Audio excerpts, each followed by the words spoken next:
មានមនុស្សជាច្រើនដែលគាត់ធ្វើការរេអង្គាសទៅលើមហោបអាហារហើយបងគិតថាជារឿងដែលល្អប៉ុន្តែបងគិតថា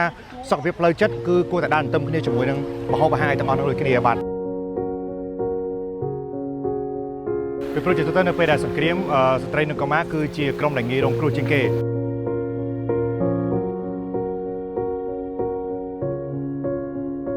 ចឹងហើយបានអីវ៉ាន់យើងមួយចំនួនធំហ្នឹងគឺផ្ដោតសំខាន់ទៅលើទាំងអនាម័យសុខភាពផ្លូវចិត្តសុខភាពផ្លូវកាយសុខភាពផ្លូវចិត្តមានតុក្កតាយទូចឹងទៅចឹងណាបាទគេបរិច្ចាគហ្នឹងគឺយើងយកទៅធ្វើជាតង់សម្រាប់ឲ្យក្រុមការងារ TPO គាត់នៅនឹងឲ្យគាត់ផ្ដល់ការប្រឹក្សាដែលគាត់ថ្លៃជូនស្ត្រីសម្ភារៈដែលយើងប្រមូលក្រៅពីស្បៀងអាហារដែលយើងទទួលបានក្រៅពីហ្នឹងក៏យើងមានដូចជា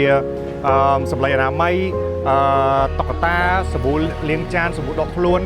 យើងមានតាំងចានអ៊ីណុកទៀតស្ត្រីច្រើនគាត់យកថង់ផ្លាស្ទិកទៅច្រោះម្ហូបក្តៅហ្មងអញ្ចឹងណាបាទជួយមានផលប៉ះពាល់សុខភាពហើយយើងមានជាពិលសម្រាប់ស្ត្រីក្មេងៗ